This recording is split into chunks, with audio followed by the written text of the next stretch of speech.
Oui, bonjour. Si vous, qu'est-ce que vous voulez? Oui, on va faire un live, mais aïe, aïe, aïe, aïe, aïe. Mais posez-moi des questions. Je fais pas tout, d'accord? C'est insensé comme comportement. Alors, qui on reçoit aujourd'hui? C'est tout à fait étonnant parce que franchement, je pensais pas qu'un jour elle viendrait. C'est Isabelle Adjani qui va faire un spectacle sur Marilyn Monroe et c'est un événement. C'est un événement parce que Isabelle Adjani est un événement. Je pense que Isabelle Adjani, dès sa naissance, était un événement. Parce qu'elle est. Vous savez, il y a des gens comme ça, ils sont. Même s'ils font pas exprès, ils attirent le regard, ils attirent l'attention, ils font partie de. Voilà, c'est des icônes avant même d'en être. C'est très étrange. Elle a un charme fou et elle est beaucoup plus simple qu'on l'imagine. Je vais tuer le clocher et je vais tuer l'accordéoniste dans pas longtemps. Mais bon, j'irai peut-être en prison, mais j'ai un garde du corps d'un haut niveau. Alors justement, on a un invité pour ce live. Oui, c'est mon garde du corps personnel. Il est un peu cinglé. Il est étonnamment, vu sa taille, parce qu'en général les grands, bon, ils sont un peu cons. Bah lui, il est très intelligent. Il, est, il m'énerve parce qu'il est très intelligent. Il est excessivement cultivé et en même temps, le goût, il a le goût du public. C'est-à-dire que c'est un artiste extrêmement populaire. Et c'est assez rare de manier autant la littérature, la culture, et en même temps d'avoir le goût de l'art populaire. Parce que s'il y a bien une chose que Éric Antoine, puisque c'est son nom, ça m'énerve de le dire parce qu'il est très bien ce gars-là. Voilà. Et je le connais depuis longtemps et dès que je l'ai rencontré, dès que je l'ai vu, j'ai deviné, parce que je ne le connaissais pas, j'ai deviné que c'était pas, il n'était pas dans les normes. Et là, je ne parle pas de sa taille, qui n'a rien à voir. Et là, je ne parle pas de sa taille. D'accord? Parce que c'est mon petit poussin. Personne n'est au courant, mais je l'ai trouvé dans une basse-cour. Il était petit comme ça. Et je l'ai bien nourri. Et voilà. Et regardez ce qu'il est devenu. Pour l'histoire, quand même, tu t'as mal au bras? Tu veux que je le tienne le micro?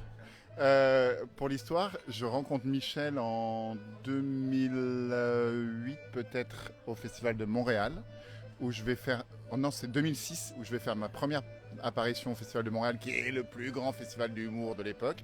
Et il y a le monstre sacré Michel Boujna qui passe juste avant moi. Et d'un coin de l'œil, avec la curiosité qui est la sienne, parce que c'est un homme qui est généreux, qui regarde les autres, ce qui n'est pas le cas de beaucoup de... c'est bien, c'est des compliments au caca, c'est-à-dire que tu fais un compliment et derrière tu mets une couche de caca.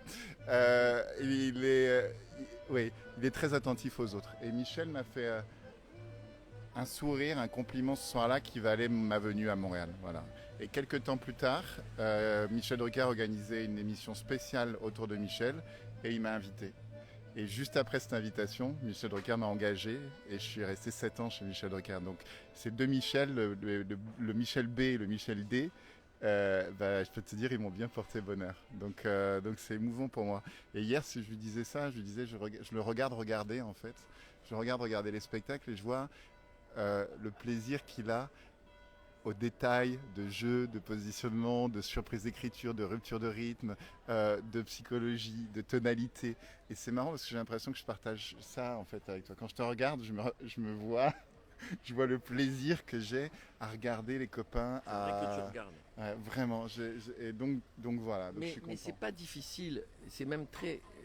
Vous savez, au fond, l'histoire de d'aimer les autres ou de défendre les autres ou de les pousser ou de ça. C'est au fond très égoïste. C'est-à-dire que j'en tire un plaisir tout à fait privé et personnel de ne pas me tromper. De voir un artiste, de me dire il a du talent. Tu t'es trompé quand même parfois. Ouais, mais pas Sur tes tellement. mariages. Ah, quel enfoiré.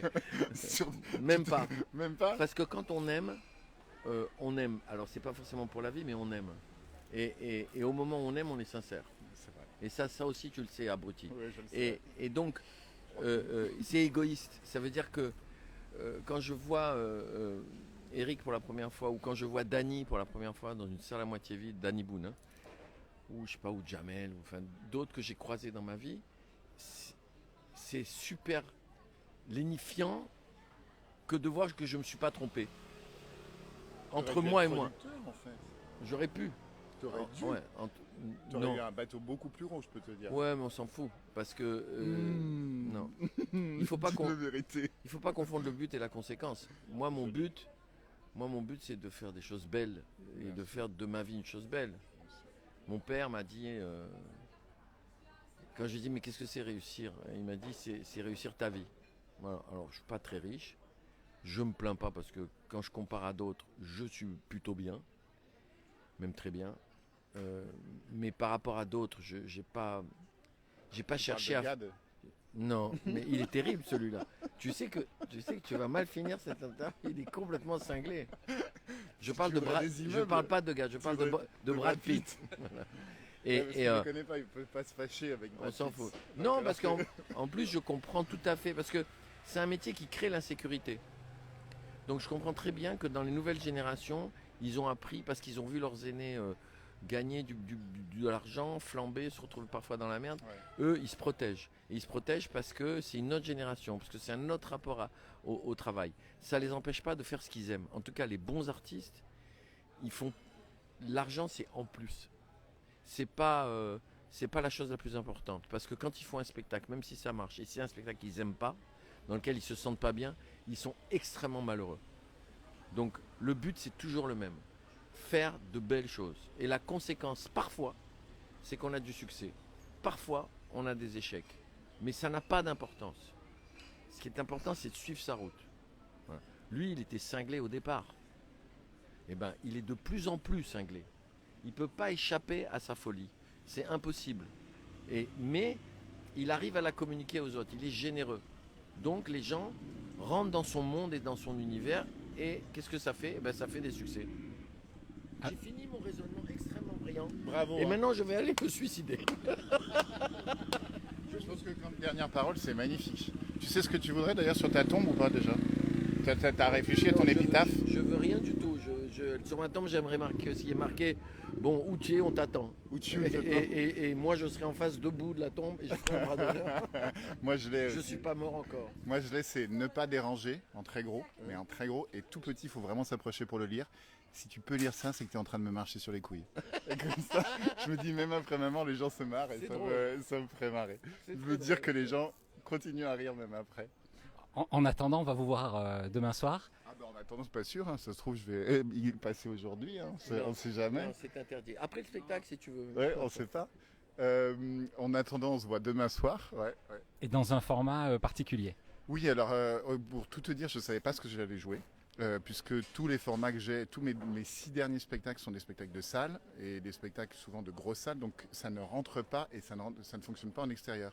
Parce qu'en magie, on a besoin de ce qu'on appelle des boîtes noires, la lumière est très importante, on ne peut pas avoir de vent, c'est impossible. Hier, on a vu que le vent a quand même renversé un décor, donc si tu veux, c'est un petit peu compliqué. Donc j'étais obligé de créer un programme pour ce soir, un programme inédit, et comme je ne savais pas le créer, ce que j'étais plus loin. J'ai pris 50 numéros que j'aime bien, que je trouve intéressants, que je trouve dans l'air du temps, voilà, de mes 15 dernières années.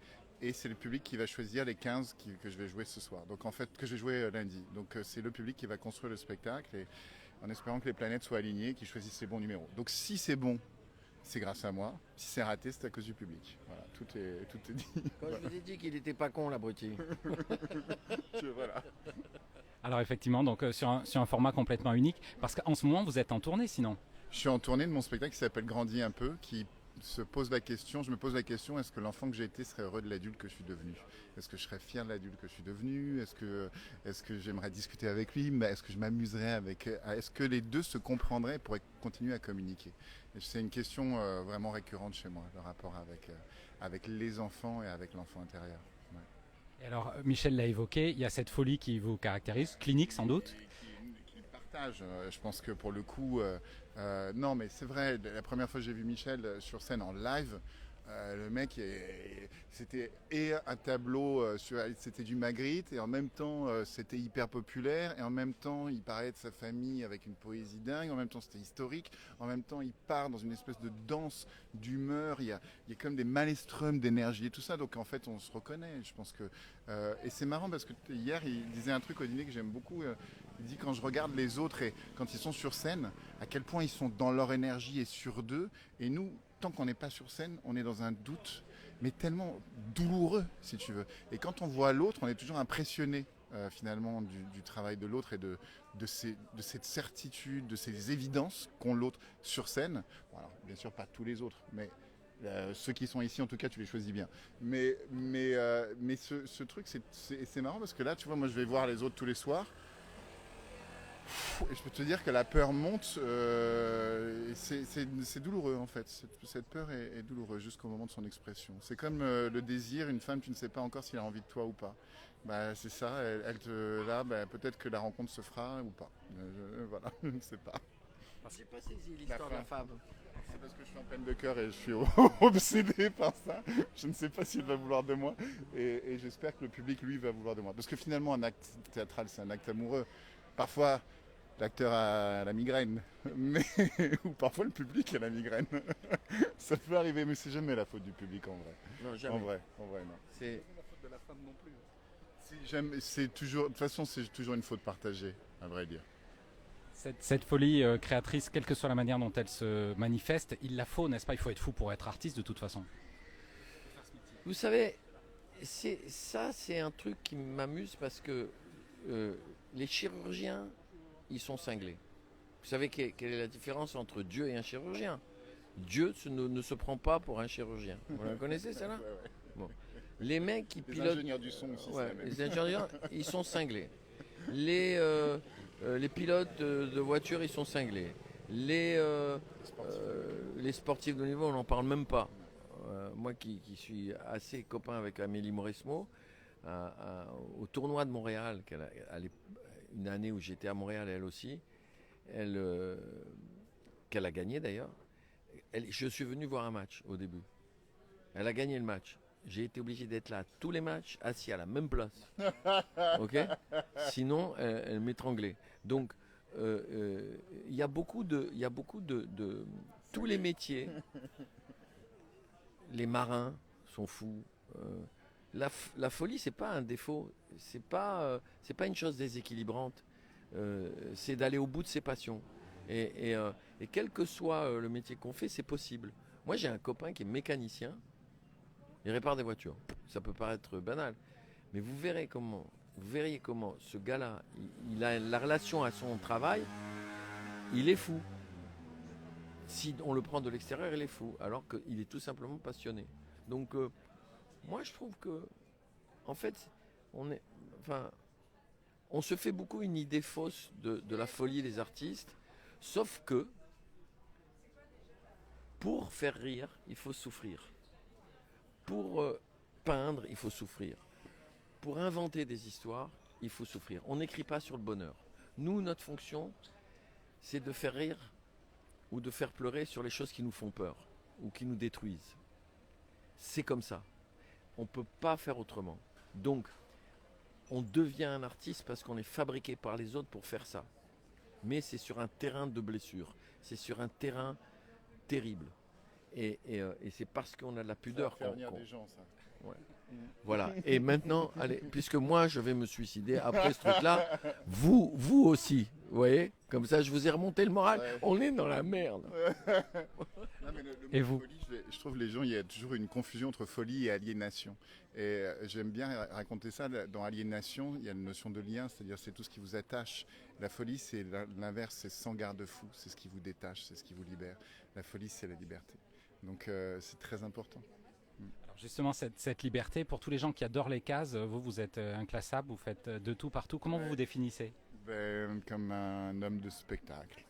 Voilà. C'est vrai que je suis metteur en scène, je suis auteur, je suis magicien, je suis humoriste, je suis auteur, je suis producteur, je suis animateur télé, je suis papa, je suis schizophrène. J'ai l'impression d'être un immeuble dans lequel c'est une réunion de copro, tu as les proprios, les locataires et les squatteurs. Il n'y a personne qui dit la même chose. Et c'est une espèce de joyeux bordel comme ça. C'est où, joli comme description. tu vois, j'ai cette sensation-là de.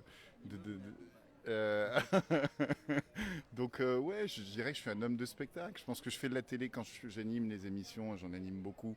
Je les fais, c'est des émissions spectacles.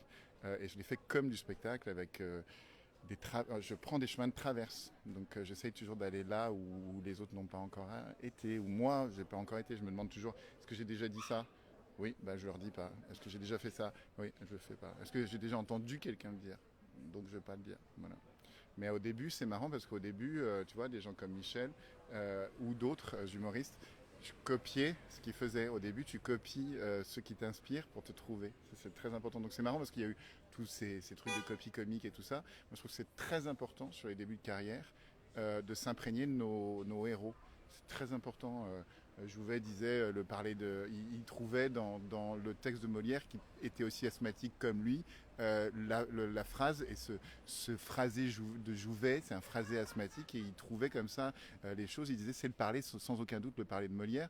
Et puis Molière, on sait qu'il a pompé des pièces italiennes, des pièces espagnoles. On sait que Shakespeare a pompé des acteurs voilà. Donc il y a quelque chose aussi qui est important. Il faut se trouver, mais il ne faut pas hésiter à voler. Je crois que c'est Picasso qui disait l'artiste emprunte, le génie vole. Voilà. Donc j'aime bien ça. Et je trouve qu'il y a des trucs. C'est pour ça que ça me fait toujours plaisir d'être à côté de Michel, parce que je l'ai observé et je lui ai volé les 2-3 trucs. Voilà. Mais j'ai volé, moi, sans Raymond DeVos d'ailleurs, dont c'est le centenaire, je pense que j'aurais pas eu le courage de faire ce que j'ai fait, parce qu'il m'a montré qu'on pouvait faire rire, toucher et être populaire en étant particulier. Et j'ai piqué à Bedos des mécaniques d'improvisation, des principes d'improvisation, parce que Guy a été un des premiers vraiment moi, j'ai commencé mes spectacles seul en 79. En 77, 76, 1976, je vois Guy à l'université de Nanterre dans un festival de théâtre universitaire où il était invité. Et il commence à l'époque ses improvisations.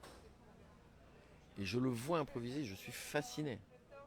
Et ça m'a tellement marqué que c'est rentré dans ma tête et c'est ressorti autrement. C'est ressorti à ma manière. Mais sans lui, je ne l'aurais pas fait. Et je pense que effectivement, on se construit aussi avec les autres. On est dans une chaîne. Mais après, chacun trouve. Si on ne trouve pas son équilibre, alors on est mort. C'est encore le suicide. C'est marrant, hein. Je ne sais pas ce que j'ai aujourd'hui. C'est bien, mais, t'es en bonne forme. J'ai une phrase que j'aime bien, c'est Prévert qui dit manger sur l'herbe, dépêchez-vous, un jour ou l'autre l'herbe mangera sur vous. C'est joli. Je l'adore. C'est bien, je trouve que ce live remonte le moral de tout le monde. Ouais, vraiment. Non, mais c'est une espèce d'urgence. La mort, ça donne une urgence à vivre, c'est génial. Vous te bouffez la vie, là, je vais te bouffer le micro, toi. Toi, tu tiens beaucoup, toi, t'es très possessif de ton micro. Hein. C'est ça, je le garde pour pouvoir parler dedans. Vous avez, c'est célèbre aussi, vous êtes dans La France a un incroyable talent, passé de candidat à juré, ça fait rêver tout le monde. Les conseils, vous en avez déjà parlé un petit peu, mais les conseils pour les gens qui veulent se lancer, et puis après Michel, parce que vous avez tellement aidé de gens et tellement fait passer de nouveaux. C'est marrant parce que, encore une fois, c'est un point commun entre nous, c'est que moi je suis vraiment, j'espère, un pont pour beaucoup d'artistes. Alors je ne sais pas si j'ai aussi le nez fin que Michel, mais j'en ai quand même trouvé pas mal, j'en produis. Et c'est beau les boucles en fait. C'est-à-dire par exemple quand j'étais gamin, je faisais de la magie au musée Grévin et je présentais les statues pour les inaugurations. Donc j'ai fait la statue de Dubosc, la statue de Poulvord, etc. Et aujourd'hui j'ai ma statue au Grévin. Quand j'ai commencé, j'étais candidat d'un incroyable talent, je suis devenu juré. La première société que j'ai montée, j'ai engagé la première présidente de la boîte événementielle qui me faisait bosser quand j'étais jeune. Et Michel ne le sait pas, mais quand il va décéder, bientôt apparemment, hein, vu qu'il me parle que de ça, je prendrai la direction du festival de Ramatuelle. Donc c'est que des boucles en fait, c'est que des boucles. C'est très étonnant. Et je sais même plus quelle est la question. Oui, ce principe de transmission et de donner la chance. De toute façon, ça se fait naturellement. Je veux dire, oui, peut-être, mais moi, je crois qu'on peut pas faire ce métier sans aimer les autres. Ça, c'est ma croyance, mais c'est pas la vérité. Non, c'est pas la vérité. Parce qu'il y en a qui sont pas du tout comme ça et qui sont des gens très importants et qui font des choses très belles, mais qui sont d'un égoïsme maladif. Mais c'est souvent ils sont, comment dire, des névroses. Hein. C'est pas, c'est un kiff de voir quelqu'un qui a du talent et de se dire attends, je vais appeler. C'est exactement la même chose que quand vous lisez un bouquin, vous. Ouais. Enfin, si vous savez lire, moi apparemment. Attendez, non, bah j'ai dit une connerie. Donc c'est quand vous voyez un dessin animé. Et tu l'adores et tu dis à tout le monde, Bah, voilà, c'est exactement la même chose. série Netflix peut-être Bon, pour toi, ça marche. Nous, quand on va voir les autres et qu'on peut le partager avec les autres, c'est un bonheur. Moi, ça me stimule de voir des gens qui ont du talent. Ça me donne envie de me hisser à leur niveau. Ça me donne envie de grandir. Et puis parfois, ça m'oblige à me remettre en cause. Parce que je me dis, putain, c'est vrai, il a raison celui-là. Mm. Il a abordé un sujet vachement, par exemple, parfois vachement grave. Il a fait marrer tout le monde avec.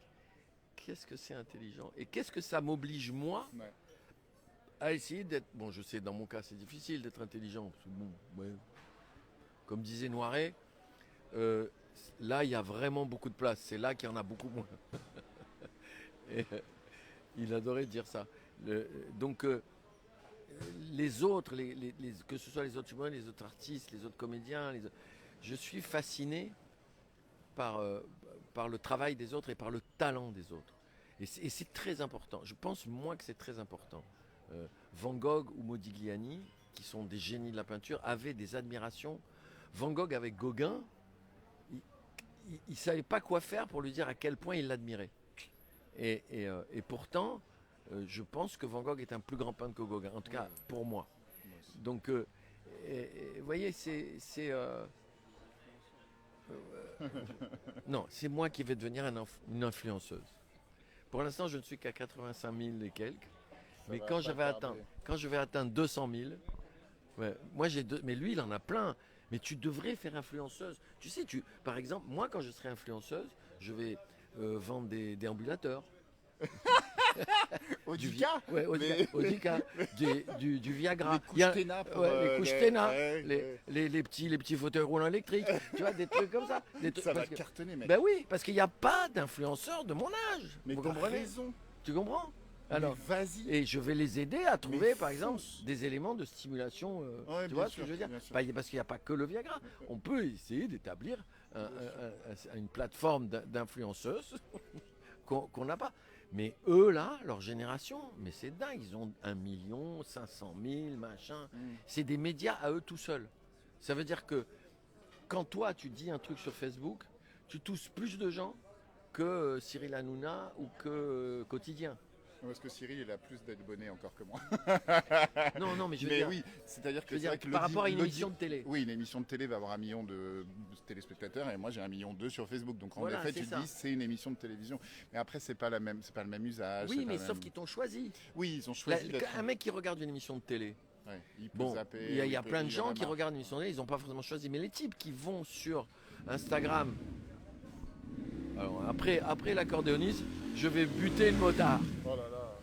Je pense que je vais buter plein de monde. C'était une bonne idée, hein, ce lieu, en termes d'interview. Oui, t'as vu? C'est vraiment une bonne idée. Hein. Oui, parce qu'on est au Café des Ormeaux, c'est magnifique. De Lormeaux. Ouais, De- c'est très, de très Lormeaux, beau, c'est typique, Parce que c'est un Ormeau, typique voilà, de pas Ramatuelle. deux. Voilà, en Regarde, plein il y a centre. plein de gens qui passent, il y a des voitures de luxe, on est à Ramatuelle. Ouais, c'est très bien. C'est vraiment Je ne sais plus ce que je disais, mais je le disais. Mm. Hein? Quel sera le mot de la fin? Le mot de la fin. C'est peut-être je serai là encore demain parce que à chaque fois ils me demandent de venir, c'est les deux parce que vous les voyez pas les deux qui s'occupent de tout ça et heureusement. Voilà le mot de la fin. Et le mot de la fin, moi, c'est je t'aime, Michel. Et Voilà. Moi aussi je t'aime. On se retrouve demain. Et il reste quelques places pour mon spectacle. Pas beaucoup. Non, pas beaucoup. C'est Ramatuelle, c'est un peu rush, j'en conviens. Je trouve ça un peu cher. Mais bon, c'est Ramatuelle. On n'a pas le choix.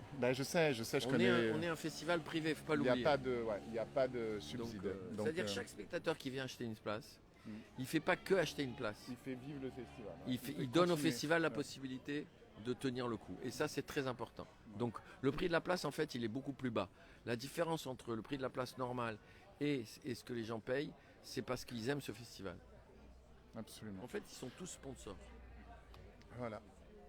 Ouais, c'est bien. À demain. À demain, à demain, à demain, à demain. Non, moi je serai pas là demain.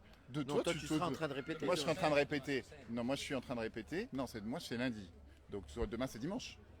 Rappelez-moi. On est d'accord? Ok, c'est cool. Rock and roll. On se voit lundi. Je vais aller danser sur le son de l'accordéon.